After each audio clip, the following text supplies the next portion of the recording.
Hello, class. Welcome back. I hope you had a good week. Uh, Today, we are finally finished with the Renaissance and we're moving into the next era, which is the 18th century, the 1700s.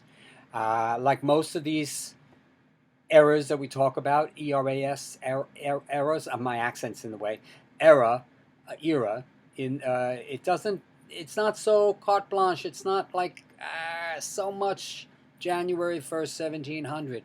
We have to go back 40 years and actually pick our discussion up when the theaters reopen in uh, England with the restoration of Charles II, Charles Stuart. He was the son of Charles I, who was beheaded by the Puritans, by the government as a king. There was something called an interregnum. Now, this has to do with between the kings, right? It's Latin. And it's between Charles I and Charles II was the interregnum when Oliver Cromwell ruled as a very heavy-handed, tyrannical tyrant in England. But when he died, there was a little bit of a civil war. His son tried to take over. It was no. Parliament asked Charles II, Charles Stuart, who was in exile in the court of Louis XIV over in France, asked him to come back and take up the crown. And he did. And he brought back all sorts of French tastes, fashion, food, and a taste for theater. And women on stage appear for the first time since the Middle Ages in England on stage, because the French always had women on stage. New genres come into the mix in England.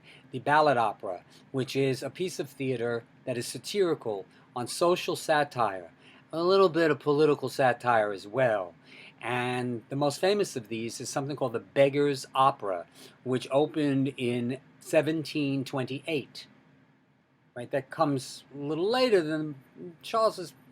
Don't worry about the kings and all of that right now, because it's all going to meld together in this little talk, because I've only got a half an hour to put all of the century in, so we're going to try.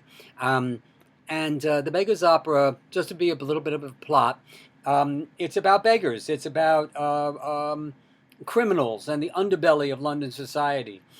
Brecht, later in the 1920s, will, like 200 years later, practically the same, 1927-28, will write a very famous piece that's still done today called the Threepenny Opera, where there's a school of beggars, where people are taught how to be beggars, because there was the underbelly of society. It's either the haves or the really have-nots. And so, but it's funny. It is funny, and take my word for it. But anyway, the idea of why it's a ballad opera is because people sing, but they don't sing in the way that we think of opera. It's more as if you took a popular tune that the entire audience would know, something famous, and make funny lyrics to it. You write the words, and it's there where the biting comes, the biting wit, etc. That's a ballad opera. We get sentimental comedy. Sentimental comedy is a comedy that ends happily, but where it's so happy you're crying.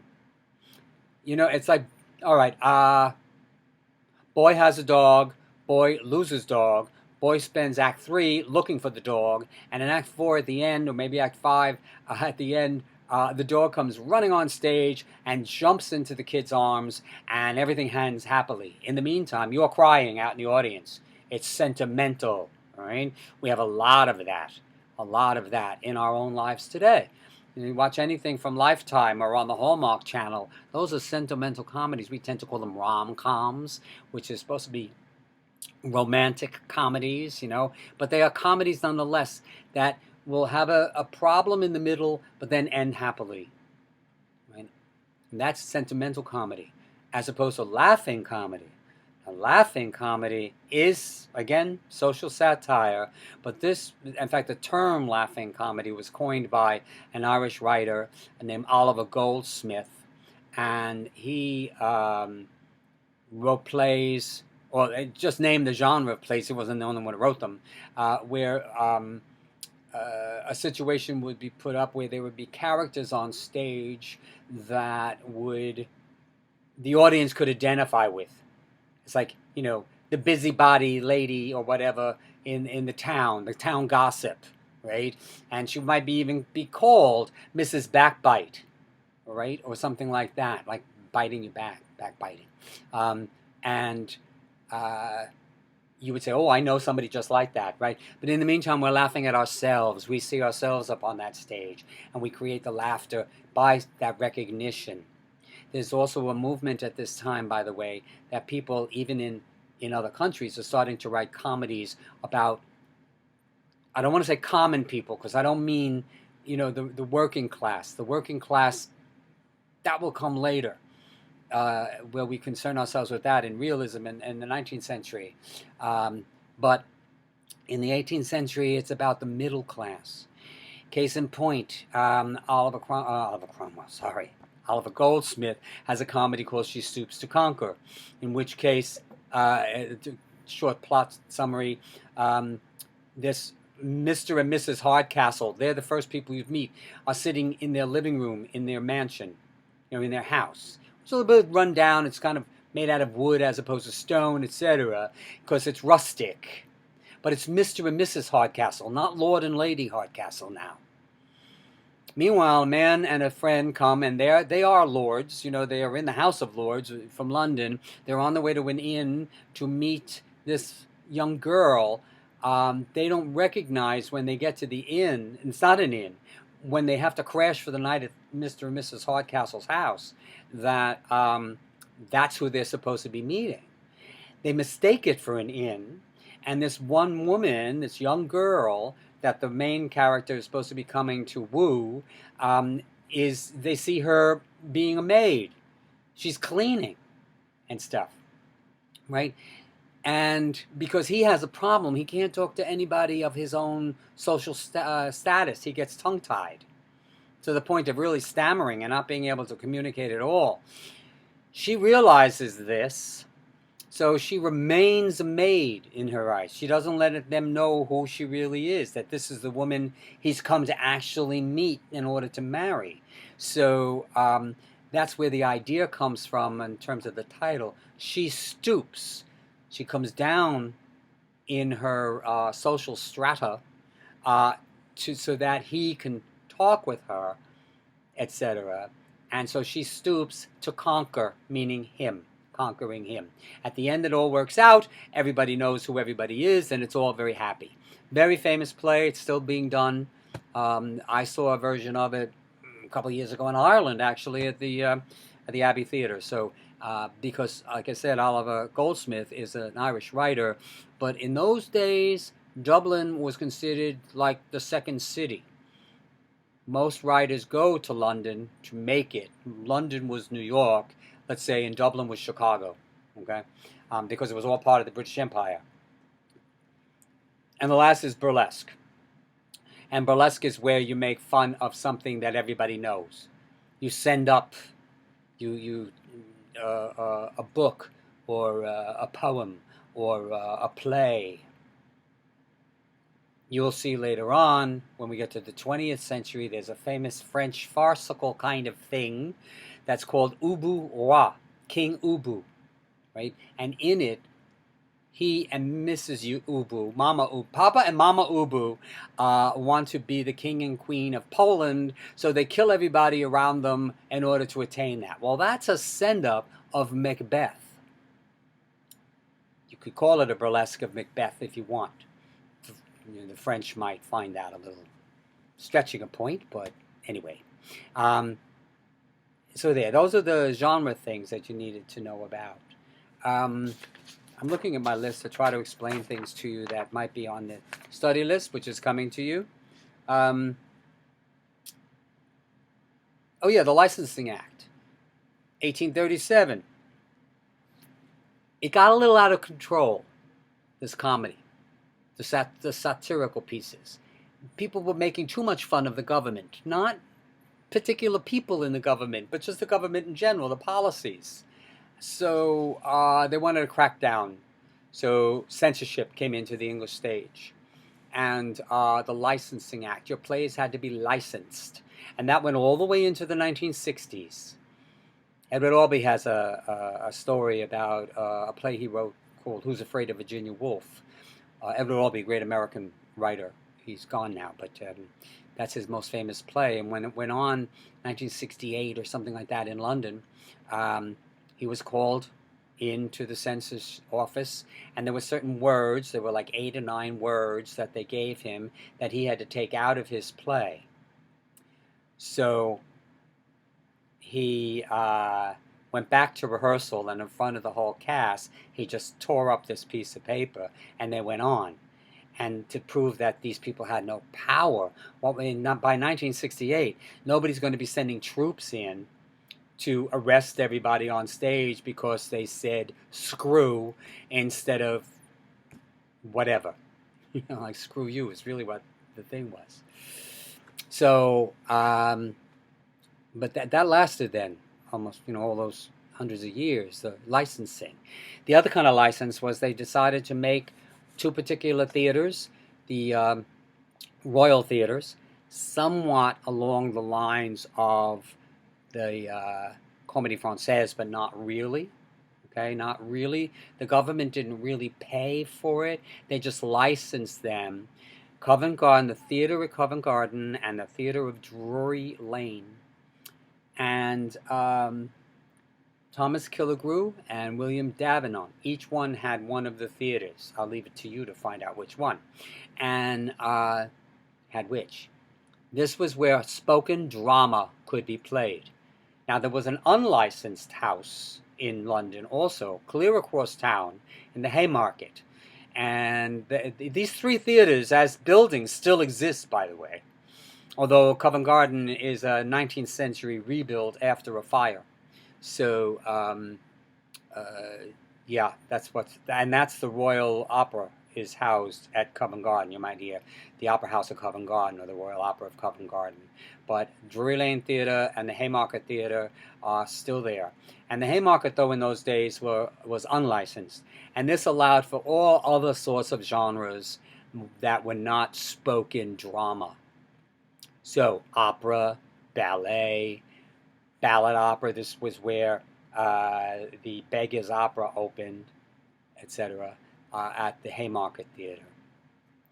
It all went on in France too, and other places. In France, what we call sentimental comedy, they would call comédie larmoyante. Larmoyante is crying, tearful, tearing, right? So tearing comedy, same idea of the crying at the end, but it's not comédie sentimentale, it's comédie larmoyante, and that's in France. Over in Italy, what's going on is 2 playwrights that you should know about. One is called Gozzi, and the other one you really should know about is Carlo Goldoni. And Goldoni, they based their comedies in the Commedia dell'arte. And Goldoni, whose most famous play is something called The Servant of Two Masters, he put a script to a Commedia dell'arte type play. And what they call is comedy. It's still the Italian comedy, but he codified it. He scripted it. He ended up becoming friendly with, he moved with the Italian comedy to Paris because he didn't like being in competition with Gozzi, G-O-Z-Z-I, who was writing these fantastical plays and things. He didn't want the competition, so he went to Paris. And he wrote for the Commedia troupe there. Remember I told you there was a Commedia troupe in Paris. The Commedia on the Boulevard des Italiens. The boulevard is still there, but the theater's long gone. There is a Teatro Goldoni over on the Rue de la Gaieté, which I should have showed you a picture of, but that's just naming it after him, really. But he worked for the court in Paris. He got friendly with Louis XVI at the end of the century, with Marie Antoinette as the queen. They became friends. He lived at Versailles for a while, etc. And he died in Paris. He's originally from Venice. But that's going on in Italy at the same time. One of the interesting things is production, there was experiment with lighting. A man named Philippe de Loutherbourg worked with people like Mozart in Vienna and places, because Mozart in the 1700s was writing his operas. Theater was all over Europe in the 1700s. I didn't go really much into a lot of it, but that's why I'm mentioning it here. Don Giovanni was, premiered in Prague, for instance, and things. And Mozart came to Paris. I mean, he came to Paris, but came to London. He has a London symphony that he wrote. He didn't write an opera here, but they were all over the place. A lot of intermingling. We get a very international theater here now, pretty much. Not so much in the Renaissance, where things were pretty much set apart from each other. Now the influences tend to meld. De Loutherbourg experimented with colored light. He tried to use pieces of glass, colored glass, to put over the fire, over the candles or oil lamps, to color the light. Reflected lights inside, metal reflectors behind the candles that would throw light out. You might have seen some of this in some of the YouTube connections also on this lecture and last time's lecture. In fact, using reflectors goes back as far as the Teatro Olimpico, so they use that too. There was a lot of experimental going on, but it was mostly proscenium arch stages, that sort of thing. We get theater in America now, North America, mostly because of the colonial era in America, the 13 original colonies, right? They're British colonies, and English language speaking, of course. Troops from England come to America to perform. So theaters are built for them, etc. There's a whole thing I sent you, which is about, in fact, I just copied it from an article that I had and pasted it into the lecture that you're reading about theater in New York. We live in New York. You might as well kind of see how it began. In a room over a tavern, right? Set up a stage at one end, a couple of chairs, and people went down on Maiden Lane and places until the Park Theater in Park Row gets built. Park Row's still there. If you go down there, you could see where it was. It's not there anymore. And I think I mentioned in the writing that, but if you go down one of the side streets, I think maybe Ann Street and Nassau Street, I'm not sure, but it's over there by the entrance to the Brooklyn Bridge. But if you go to the Manhattan side entrance, behind what would be the buildings on Park Row, there's an alley, a literally alley, and it's called Theater Alley. And I think it was where scenery would come in, because at the Park Theater they would load in their scenery at the back, etc. And they modeled all their models on the English stage. When we finally had, moving up to 1776 now, that's why I'm talking about this now, the American Revolution, there was a Battle of Brooklyn Heights, Battle of Brooklyn, I think it's called. Sometimes it's called the Battle of Long Island. The American soldiers were on the heights across the river, and once the England was at war. I'm trying to think of when did that war end. Anyway, they were able to send troops over now to fight the war here in America. They were fighting Napoleon, I believe. Anyway,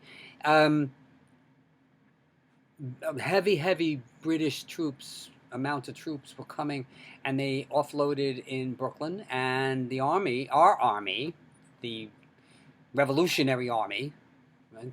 The Army of the Potomac, I think it was called. No, I'm confusing my wars. I think that's Civil War. Anyway, in the American Revolution, George Washington is across on Brooklyn Heights, and he's wedged in because the next day was going to be the battle. And so what happened was a lot of people from Manhattan came across the river in boats, and the Americans literally ran away because they were outnumbered. They knew they'd never win with the heights, the cliffs behind them. We don't think of it so much now, but really, you take away all those highways and stuff, Brooklyn Heights is above. And the river's behind them, the East River. So they get across the East River, They evacuate the army into Manhattan. Manhattan, they go all the way up through Harlem, where Harlem was. Harlem was a little town north of New York, and that's where he crosses the river over to Fort Lee. There's a reason why that bridge, the only bridge in Manhattan crossing the Hudson River, is the George Washington Bridge. It comes from Washington Heights over to Fort Lee to New Jersey side. And that's what the Army did. And then they went down through New Jersey, and the first major win for the Continental Army was Battle of Trenton, New Jersey, Christmas Eve. But that's American history. So, but in the meantime, throughout the whole rest of the American Revolution, Manhattan Island, New York, that was New York, was occupied by British forces. There was no Battle of New York. They just marched in and took over all those years for the rest of the war. So we were under occupation. Anyway, down at the Park Row Theater, the soldiers used to put on plays for each other. And they brought with them both Stratagem by Farquhar and all these other kinds of titles like She Stoops to Conquer, and it was mostly post-restoration comedy. It was always comedy. There were dramas.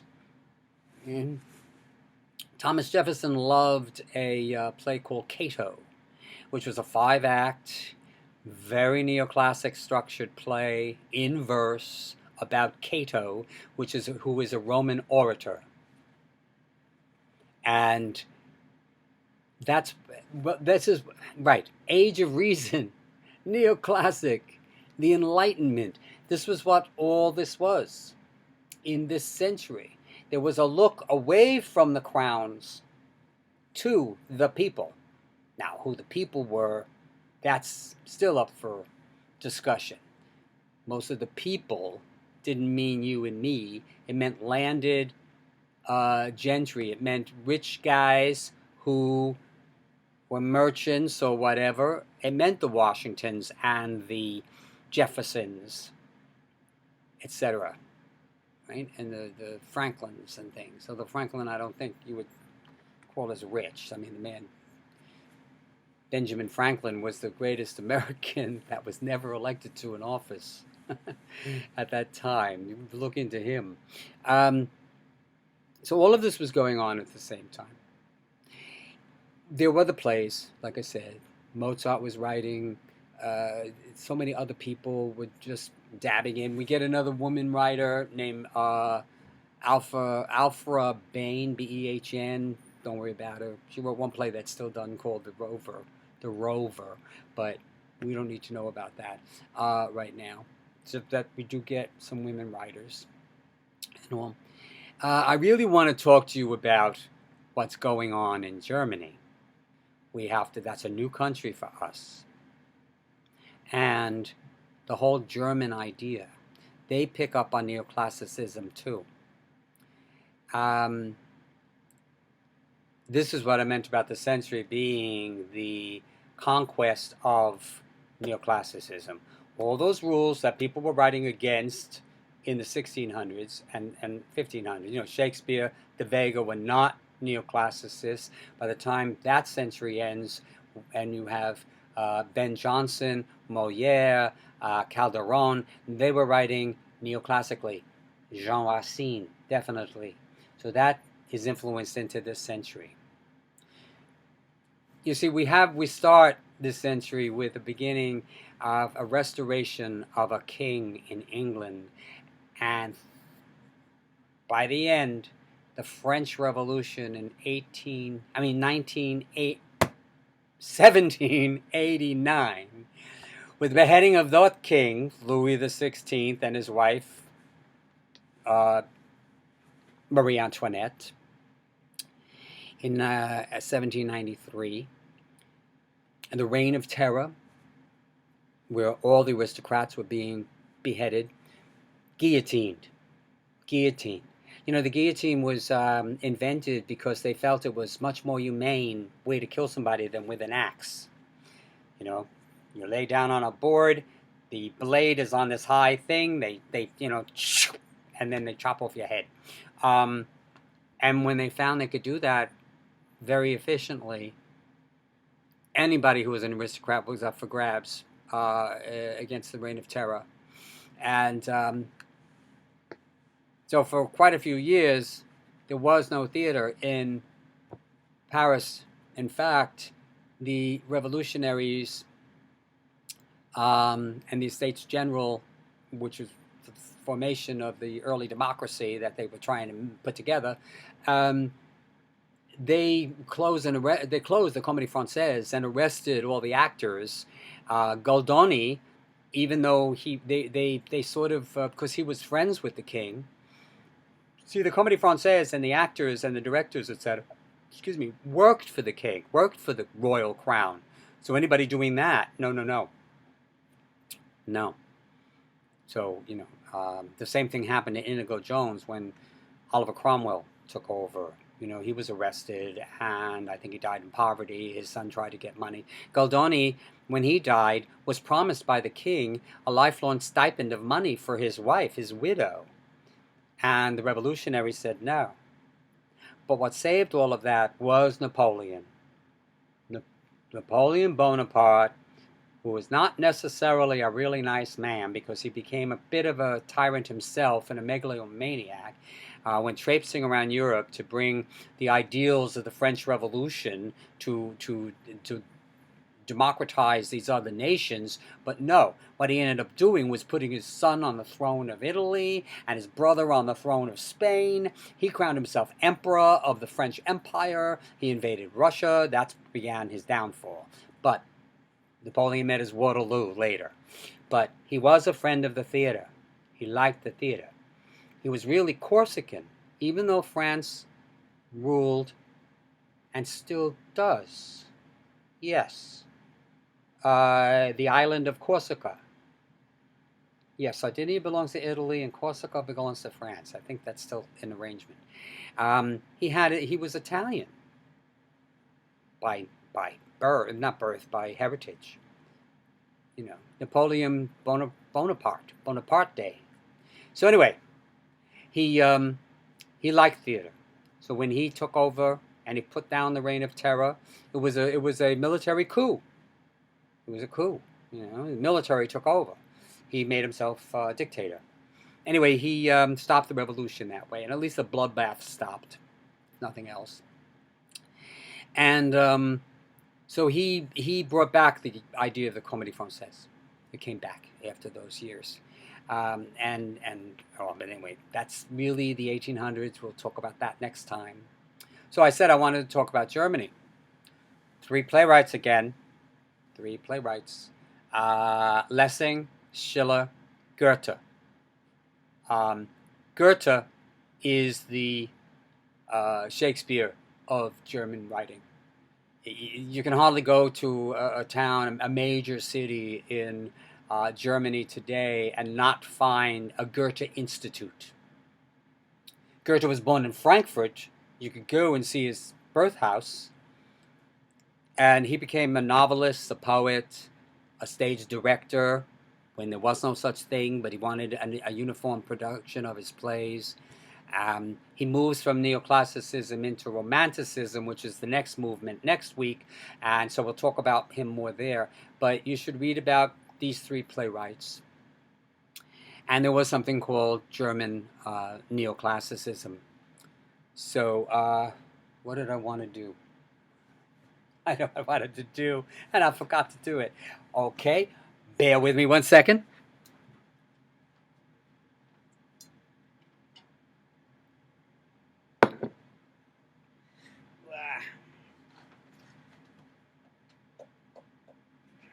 I'm not sure if this is going to work. So, I want to go to a different era. Something happens in Germany at the end of the 1700s.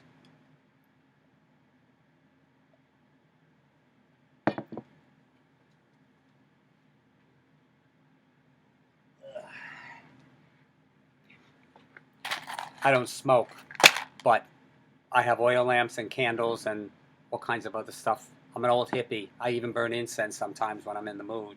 I'm going to turn out this light. And this light, let me see now. Yeah, see, that's not going to be good. I'll give you the first light. Where I'm going for here is mood. I am going to talk about Sturm und Drang. Sturm und Drang.